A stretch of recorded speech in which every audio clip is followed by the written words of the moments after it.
मैं आप लोगों को एक ऐसा कहानी सुनाने जा रही हूँ जिसके सुनते ही आपकी आंख में आंसू आ जाएंगे। इतनी दर्दनाक कहानियाँ आपने जीवन में कभी नहीं सुने होंगे। दोस्तों, अगर आप कभी भी जीवन में अच्छे काम किए हैं या किसी को मदद किए हैं, आप भी किसी के बेटा होंगे या आपके भी संतान होंगे, तो दोस्तों ये कहानी को आप पूरा देखें। आपके जीवन में इस कहानी को सुनने से बहुत बदलाव आ जाएगा। दोस्तों, अगर आप भोलेनाथ के सच्चे भक्त हैं तो इस कहानी को अंत तक देखें और हमारे चैनल पर अगर नए हैं तो हमारे चैनल को कृपया सब्सक्राइब कर लें। दोस्तों, ये कहानी एक ऐसे माता पिता की है जिसके लाश में कीड़े पड़ चुके थे। उनके 4 बेटे थे। दोस्तों, ये गांव में 2 पति पत्नी रहते थे। उनका कोई संतान नहीं था। वो भगवान भोलेनाथ के भक्त थे। भगवान की पूजा पाठ करते थे, उनकी चर्चा करते थे। दोस्तों, गांव में उनको भगवान शिव के शिष्य के नाम से जानते थे। उनके शादी के कई साल हो चुके थे पर उनका कोई संतान नहीं था। भगवान की पूजा करते करते एक दिन भगवान की कृपा से उन्हें फिर कई सालों के बाद 4 लड़का हुए। चारों बेटा को देखकर बहुत पति पत्नी खुश थे। उन लोग सोचते थे कि मेरे भगवान की कृपा से 4 बेटे हैं, अब मेरे जीवन में किसी भी चीज की कमी नहीं होगी। जैसे तैसे करके अपने चारों बेटों को गुजारा कर रहे थे। उन लोग अपने चारों बेटों को पढ़ा लिखा कर बड़ा कर दिए। माता पिता बहुत कष्ट से अपने बेटों को पालन पोषण किए थे। जब चारों बेटों बड़े हो गए तो माता पिता सोचे कि अब हम अपने बेटों को विवाह करवा देते हैं। दोस्तों, उन लोग चारों बेटों को विवाह करवा देते हैं। माता पिता भगवान शिव के भक्ति में लीन रहते हैं।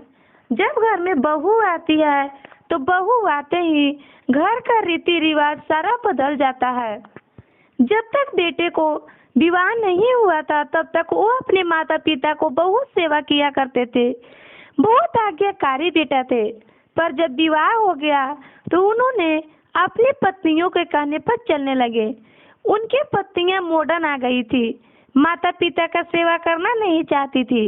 इसीलिए उन लोग अपने पति के साथ बाहर रहना पसंद करती थी, गांव में रहना नहीं चाहती थी। इसीलिए बड़े बेटे के बहू जो थी वो कहती है कि हमें यहाँ नहीं रहना है, हमें बाहर लेके चलिए।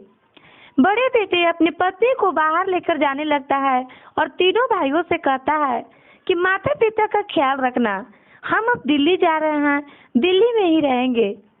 वो बेटा ऐसा कह के चला जाता है। माता पिता उसे मना करते हैं पर वो नहीं मानता है। माता पिता सोचते हैं चलो कोई बात नहीं है, अभी हमारे पास 3 बेटे हैं, 3 बहुएं हैं, हमें किसी भी चीज का कोई दिक्कत नहीं होगा। पर धीरे धीरे समय बीतता जाता है। अब ये बहू का भी मन बदलने लगता है। धीरे धीरे जो एक और बेटा था वो भी अब बाहर जाने का प्लान करता है। इसकी पत्नी भी अपने पति से कहकर यहाँ से चली जाती है। ये बेटा अब कहता है कि तुम दोनों माँ पिता का ख्याल रखना, हम यहाँ से बाहर रहने के लिए जा रहे हैं, किसी शहर में काम करेंगे और वहीं से पैसा भेजेंगे, तो तुम मम्मी पापा का ख्याल रखना। अब 2 भाई बच जाते हैं। अब ये दोनों को पत्नियां भी अपने पति से बाहर जाने का जिद करती है। कहती है कि दोनों चले गए, क्या हम टेंडर लिए हैं आपके माता पिता का सेवा करने का, हम भी यहाँ से बाहर चले जाएंगे। दोस्तों, इस कहानी को बहुत ध्यान से सुनिएगा, कहानी बहुत दर्दनाक होने वाला है। अब ये तीसरा बेटा भी जो था वो अपने छोटे भाई पर अपने माता पिता को सौंपकर और अपनी पत्नी को लेकर शहर चला जाता है। अब घर में छोटा बेटा बच जाता है। इसके ऊपर माता पिता की जिम्मेवारी थी। दोस्तों, इसकी पत्नी भी अपने पति से झगड़ा करने लगती है और कहती है कि हमें शहर रहने का मन नहीं करता क्या, हम भी गांव में नहीं रहेंगे, हमें भी शहर लेकर चलिए। आज इसके घर में रहना मुश्किल हो गया था। माता पिता का अब अपने बेटों पर से विश्वास उठ चुका था। उन लोग अब रोते हैं और भगवान शिव से कहते हैं कि हे भोलेनाथ, आपके दिए हुए मेरे 4 लाल थे, पर ये मेरे किस जन्म के बदला है। चारों बेटे मुझे छोड़कर जा रहे हैं, अब हम किसके सहारे रहेंगे। छोटा बेटा जो था एक गांव में नौकर खोजता है और उसे कहता है कि हम शहर जा रहे हैं, कुछ दिनों के बाद हम वापस आ जाएंगे, तुम हमारे माता पिता का ख्याल रखना। नौकर कहता है कि ठीक है। छोटा बेटा कहता है कि कुछ पेमेंट लो और जो बचेगा हम तुम्हें आकर सब वापस कर देंगे, तुम हमारे माता पिता को अच्छे से ख्याल रखना, किसी भी चीज की कोई कमी मत होने देना। दोस्तों, चारों बेटा अब इस घर से चले जाते हैं। अब माता पिता के बाद एक भी बेटा नहीं बचते हैं, ना ही उन लोगों ने कोई अपना नंबर दे के गए थे जिससे किसी भी चीज का अगर दिक्कत हो तो इन लोग फोन करके बता सकते थे। दोस्तों, इनके माँ पिता अनपढ़ थे, भगवान शिव के भक्त थे, भगवान शिव पर ही भरोसा रखते थे। इन्हें इतना समझ नहीं था कि मोबाइल कैसे चलाया जाता है। दोस्तों, धीरे धीरे समय बीतता जाता है। आज ये माता पिता धीरे धीरे बूढ़े हो चुके थे। एक दिन उसी बीच में बुढ़िया की मौत हो जाती है। अब उसका पति अकेला बच जाता है। उसका पति जैसे तैसे करके अपनी पत्नी बुढ़िया के अंतिम संस्कार करवाता है। अब वो गांव में चर्चा करवाने नहीं जाते थे, क्योंकि दोनों पति पत्नी रहते थे तो गांव में चर्चा करवाने जाते थे। अब बूढ़ा बाबा अकेले बच गए थे, इसीलिए वो चर्चा करवाने नहीं जाते हैं। अब न उनके पास कोई नंबर था, न कुछ बता के उनके बेटे गए जिससे वो बता सकते थे कि इनकी माता का मृत्यु हो चुका है। समय बीतता जाता है। अब इधर बूढ़ा पिता का भी लंकुआ मार देता है। ये तो न बोल पाते थे और न चल पाते थे। नौकर इनका ख्याल रखता था, सारा क्रियाक्रम खाटे पर ही होता था। दोस्तों, समय बीतता जाता है। एक दिन नौकर सब्जी खरीदने के लिए घर से बाहर मार्केट में चला जाता है। वहां जाने पर समय का मारा उस नौकर का एक्सीडेंट हो जाता है और वो नौकर वहीं पे मर जाता है। दोस्तों, अब इस बूढ़ा पिता का ख्याल रखने वाला कोई नहीं था। समय बीतता जाता है, बहुत दिन हो जाते हैं। इस जो बूढ़ा पिता थे खटिया पे मैला किए थे और भूखे प्यासे तड़प तड़प के मर जाते हैं, क्योंकि इनका ख्याल रखने वाला कोई नहीं था। चारों बेटा अपने अपने पत्नियां को लेकर पता न किस किस शहर में बस गए थे, जो अपने माता पिता का हालचाल लेने भी नहीं आ रहे थे। उस पिता उसी रूम में सड़ जाता है, लाश पे कीड़े पड़ जाते हैं। दोस्तों, कुछ दिन के बाद फिर उसके चारों बेटे जो थे अब सोचते हैं कि हमें घर चलना चाहिए और माता पिता का हालचाल ले लेना चाहिए।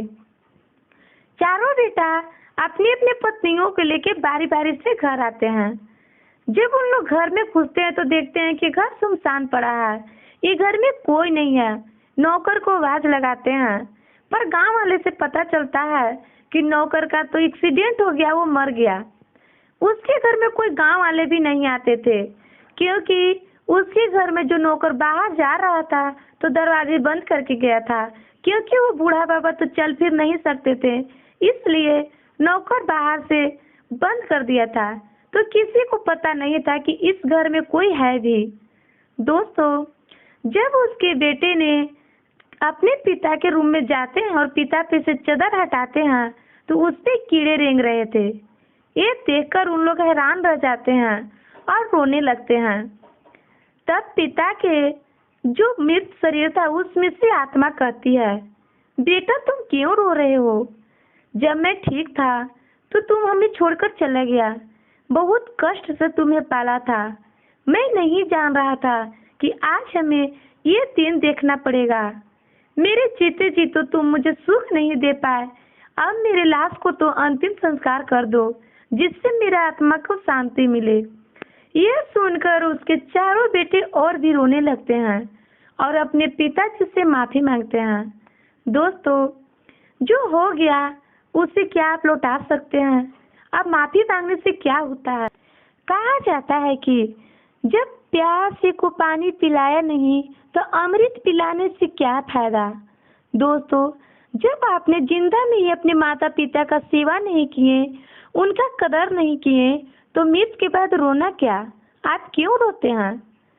अरे दोस्तों, आपका सेवा करना है, आपके माता पिता के प्रति इतना दया है तो आप अपने माता पिता का सेवा करिए।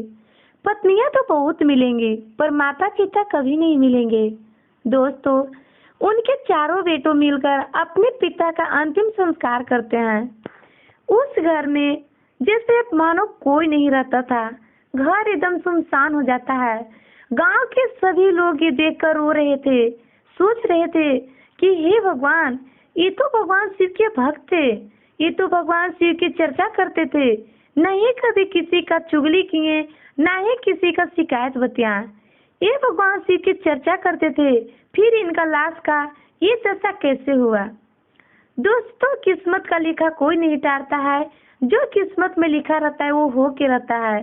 अगर उसके बेटे चारों घर पे रहते, अपने माता पिता का ख्याल रखते, अपनी पत्नियों के बातों में नहीं आते, तो आज उसके पिता के लाश में कीड़े नहीं पड़ते। माता पिता अपने बेटा बेटी को बहुत कष्ट से जन्म देते हैं। दोस्तों, आपके भी संतान होंगे, आप भी उम्मीद से अपने संतान को पालते होंगे, फिर आप अपने माता पिता को ख्याल क्यों नहीं रखते हैं? दोस्तों, उस घर में जब उन लोग अंतिम संस्कार करके अपने पिता को आते हैं तो देखते हैं कि वो घर में उनकी माँ की तस्वीर टंगी है जिसपे माला चढ़ा था, क्योंकि उनकी माँ भी गुजर चुकी थी। अब इन लोग की दुनिया उजड़ जाता है दोस्तों, और देखते हैं कि उसी चादर के नीचे एक भगवान शिव की तस्वीर था।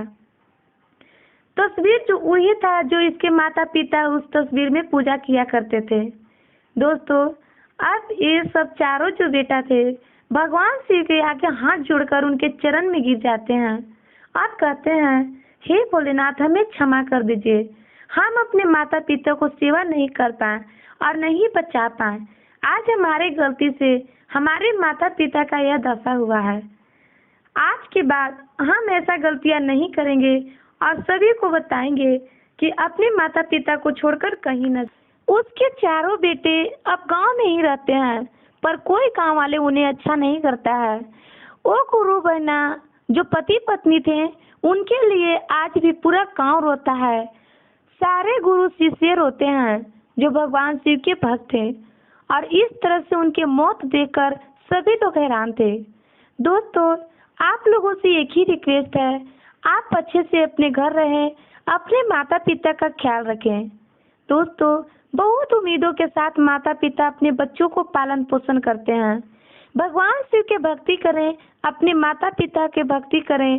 दोस्तों, अगर आप कितना भी तीर्थ घूम लें, अगर माता पिता की सेवा नहीं करते हैं तो आपका कोई फल नहीं मिलता है।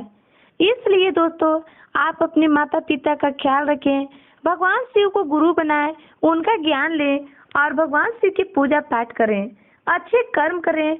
अच्छा कर्म का अच्छा ही फल मिलता है। दोस्तों, उम्मीद करती हूँ आप लोगों को आज की हमारी कहानी अच्छी लगी हो। अगर हमारी कहानी अच्छी लगी तो हमारे चैनल को सब्सक्राइब कर दें। अगर वीडियो पसंद आए तो वीडियो को भी लाइक कमेंट शेयर कर दें। और इस वीडियो को अगर आप भगवान शिव के सच्चे भक्त हैं, अपने माता पिता से प्यार करते हैं, तो इस वीडियो को इतना से इतना शेयर करें कि सभी लोग अपना माता पिता का ख्याल रखें।